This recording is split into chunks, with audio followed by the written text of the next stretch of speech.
마태복음 오늘은 19장 23절로 30절까지 읽었는데 사실은 30절만 가지고 이제 키워드는 거기 있습니다. 오늘 본문 말씀 먼저 이제 부자 청년이 이제 예수님과의 대화, 그죠? 부자 청년과의 대화를 끝내고 난 다음에 예수님께서 이제 부자는 천국에 들어가기 힘들다. 낙타가 바늘 구멍으로 들어가는 것보다라고 이야기를 합니다. 그러니까는 이런 말을 했죠. 그러니까는 이제 제자들이 놀라가지고 그러면 누가 천국 구원받을 수 있습니까? 이 이야기를 합니다. 그런 가운데서 예수님께서 이제 사람으로는 할 수 없으되 하나님으로는 할 수 있다 이야기를 하죠.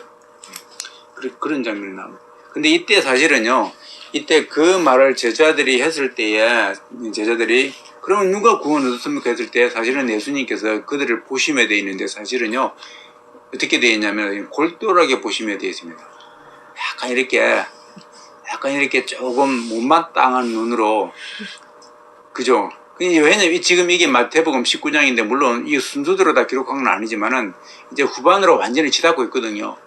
그럼 이 정도면은 어느 정도 많이 이렇게 배웠을 것인데 아직도 이런 말을 하고 있거든요. 그러니까 좀 양이 안 차는 겁니다.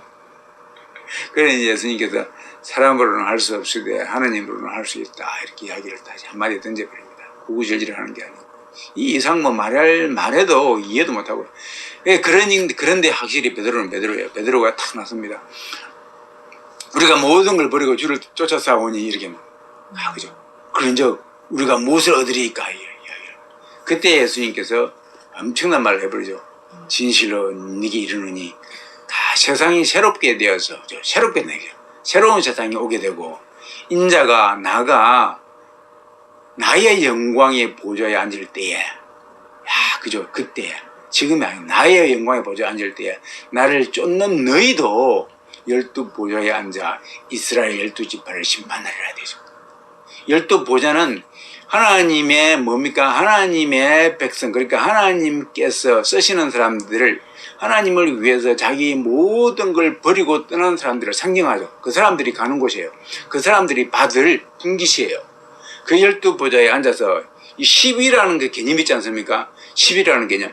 그래서 10이라는 개념에서 또 다른 12지파를 심판, 이스라엘 12지파는 이제 구약의 이스라엘뿐만이 아니고 하나님을 묻는 아브라함의 후손들, 그죠? 그 다음에 그와 관련된 모든 것들에 대해서 마치 이스라엘 왕이 이스라엘 나라를 다스리듯이 그러한 다스리는 영광을 허락하신다 그 말이 되겠죠.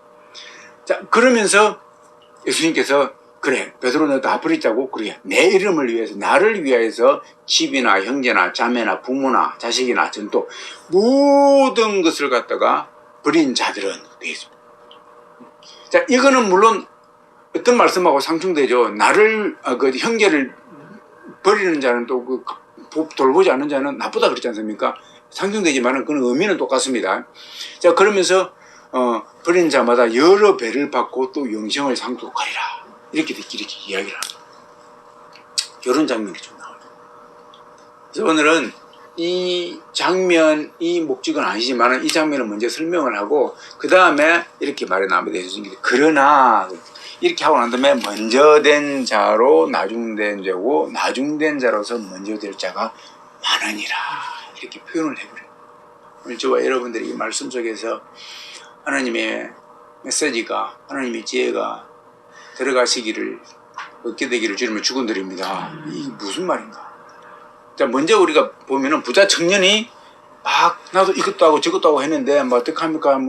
그러면 어떻게 합니까? 하는데 예수님께서 잘했다 했는데 그러면 영생 얻으려고 하면은 이제 어떻게 하면 더 뭐 해야 됩니까? 그러니까는 우리가 알다시피 야, 너 재산 다 팔아가지고 나눠줘라. 그러면 하늘에 보아가 이 하늘에 쌓일 것이다. 그거 나 따라오라. 이 이야기를 합니다.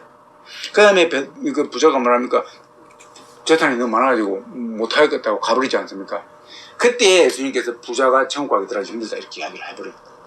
자, 그때 당시에 이 부자는 당연히 물질적인 부도 되지만은 제가 말했다시피 육체와 그 이 사람의 마인드의 마음의 부자들, 쉽게 말해서 남을 도와주는 그 부자가 아니고 영적 교만을 말하죠. 그러니까 학문적이든 육체적이든 지식이든 물질적인 부이든 하여튼 모든 부자를 말합니다. 모든 부자들은요 하나님이 들어갈 자리가 없는 거예요. 지금 예수님의 말씀이 들어갈 자리가 없습니다. 보십시오. 예수님이 오셨다 그러니까, 메시아가 오셨다 그러니까 그 메시아됨을 보고서 베드로와 이 12사도들은, 제자들은요, 모든 걸 버리게 되고 따르게 됩니다. 그렇지 않습니까? 근데 이 부자도 그렇게 하면 되거든요. 실제로 이제 예수님께서 그렇게 말씀하십니다. 자, 예수님께서 물론 베드로, 너 나 따라오너라. 이제 너로 하여금 내가 고기 낚는 어부가 아니라 사람 낚는 어부가 되게 하리라. 이렇게 말씀하실 때 베드로는 그냥 푹 따라갑니다. 그죠? 근데 이 부자 청년한테는 모든 이야기를 해주죠. 하고는 천국에 상급이 쌓이고 너 나 따라오너라.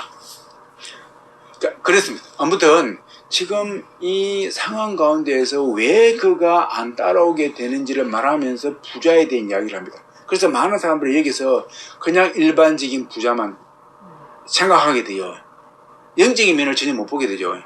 그래서 여기서 말하는 분은요, 내 육적인 거와 내 영적인 모든 걸 포함하게 됩니다.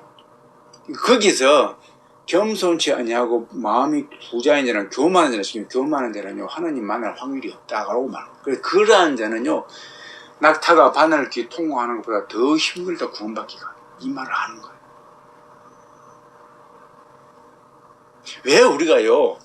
왜 우리가 보면은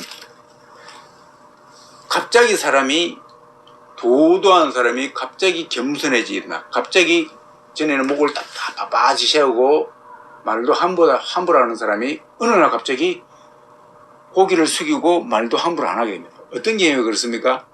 사업이 실패했을 때, 시험에 떨어졌을 때, 육체가 완전히 아작났을 때 허리를 숙이게 됩니다. 입술이 연하게 됩니다. 아무튼 그것이 진짜인지 가짜인지 모르겠지만 그 순간만큼은 그렇게 되는 거죠. 그런데 다시 돈이 들어가게 되고 다시 권력이 들어가면 다시 또 올라가게 되는 경우가 많죠. 그런 케이스. 그래서 아무튼 그 사람이 완전히 망하게 되었을 때 겸손하게 되더라라는 것입니다. 그래서 하나님의 수순에 보면, 예수님 만날 때 많은 사람들이 보면은 어떻게 됩니까? 자기가 가지고 있는 모든 것들이 사라져 버렸을 때, 그때 예수님 만나는 경우가 참 많습니다. 그렇기 때문에 그런 상황에 있지 아니하는 고넬료라든지 백부장이라든지 그런 케이스가 하나님께, 예수님께서 정말로 이스라엘 중에서 저만한 믿음 본 적이 없다라고 이야기를 합니다. 극찬을 해버리죠. 백부장을. 그래서 자기가 지금 기득권을 누리고 있음에도 불구하고, 그죠? 예수님을 향해서 뚜벅뚜벅 다가오면서 감당할 수 없사오니 말만 하옵소서. 그러면 내 하인이 낫겠나이다. 그죠? 이렇게 말을 하지 않습니까? 나도 내 종들어, 내 부하들어, 뭐 해라 하면 다 따라합니다. 내가 당신의 부하이오니, 종이오니, 나에게 말씀만 하옵소서. 그러면 되겠나이다. 그러니까요, 그 마음속에 이미 하나님에 대한, 그 다음에 그 마음속에 이미 겸손한 마음이 있기 때문에 하나님을 볼 수 있는 눈이 영안을 하나님 열어주시는 거예요. 보았을까요? 기가, 능력이, 그분이 초능력에서 보는 게 아니고 하나님께서 그 마음을 열어주십니다. 그래서 하나님이 보이게 하십니다. 예수님을 보게 하셨죠. 이렇게 되는 거예요. 하나님을 보면서도 예수님을 못 보는 건 이상한 거예요. 예수님 오셨으면 이제 그 예수님을 통해서 하나님이 보이기 시작합니다. 그죠? 그게 영적인 원리예요. 그 당시에 교만한 바리새인들은 하나님을 믿는다면서 예수님을 못 본 것은 하나님을 정말로 사랑하지 않는 자이고 하나님의 원하는 바를 행하지 않는 자들이에요. 그래서 실제로 예수님 오셨음에도 불구하고 예수님을 통해서 하나님을 못 봤기 때문에 그들은 마음이 백부장과 같은 마음이 아니었다, 그 말입니다.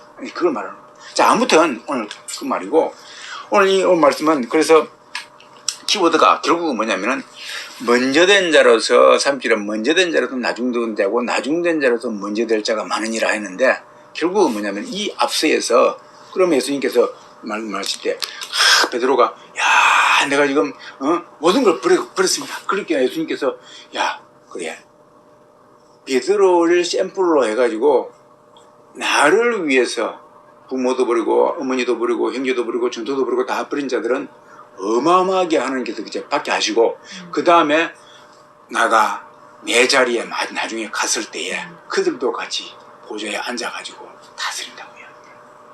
엄청난 거죠. 어마어마하게. 저 여러분들이 이러한 예수님이 주신 이 말씀의 고무되기를 주님을 축원드립니다. 이게 진짜예요. 요거 볼 때 우리는 뭡니까? 요거 볼 때 가슴이, 심장이 벌렁벌렁 거려야 되는 거예요.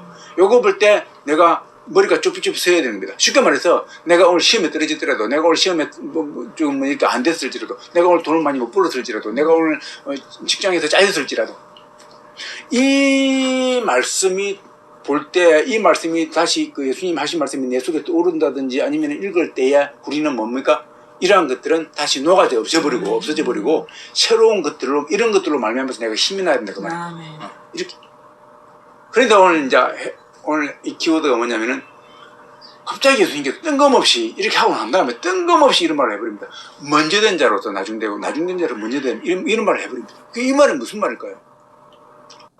혹자는 이렇게 말을 많이 해놨습니다. 먼저 된 것은 이스라엘인데 이스라엘이 결국은 나중되지 않냐, 이방인이 나중되었는데 먼저 되지 않냐, 이렇게 이제 해석을 하기도 합니다. 물론 그것도 얼뜻 또 일리도 있습니다. 또 어떤 자는 또 먼저 믿었는데 믿음 생활 가다가 쭈르륵 떨어져가지고 나중 돼버리고, 나중에 믿었지만은 신앙이 좋아가지고 막 올라가고 먼저 된다 이렇게 이야기를 합니다. 여러분, 이 말도 맞는 것 같습니다. 그런데요, 제가 이런 말을 한 번씩 듣습니다. 어떤 지금 수신자가 와가지고 막 열심히 신앙생활 하고 있으니까는 구신자가, 나도 이만할 때는, 처음에 왔을 때는 그렇게 열심히 했어, 이렇게 이야기를 하죠. 그런 이야기 많이 하죠. 그런 이야기. 초신자들은 다 그렇게 열심히 하는 거야. 열심히 이렇게. 한참 좀 뜨거울 때 이렇게 이야기를 하면. 여러분, 그게 맞는 말 같아요? 그거요, 맞는 말 같지만은요, 틀린 말이에요. 분명히 맞는 말 같은데 틀린 말입니다. 그거는요, 세상에서는 맞는 말입니다. 세상에서는 맞는 말이에요. 그러나 틀린 말이에요. 그 말은 그 사람이 무슨 말을 하느냐면, 그 말은 그 사람의 진짜를 못 만났다 그 말이에요. 그 말 한 사람은 지금 진짜를 못 만난 거예요. 하나님을요, 진짜로 만난 사람들은요, 처음에 하나님 만나지 않습니까? 그러면 가면 갈수록 더 뜨거워집니다. 근데 그 뜨거워짐이 내부로 들어가는 거죠. 내부로 들어가면서 밖으로 발산이 안 될 뿐이지 내부로 들어갑니다. 그 처음에는 마주고 막 예수님 좋아요 박수 치면서 막 이렇게 하다가 나중에는 그 박수 하는 것이 속에서만 합니다. 속에서만 합니다. 그래서 처음에는 예수님 오십시오 하다가 나중에는요, 오십시오 하지만 속에서 오십시오. 주기철 목사님과 손양 목사님이 강당에서 예수님 오십시오 이렇게 안 합니다. 혼자 있을 때, 골방에 있을 때 끄르면서 예수님 오십시오. 오늘도 보고 싶으면 미치겠어요. 진짜로 그 사랑을 갈구하는 사람들은요,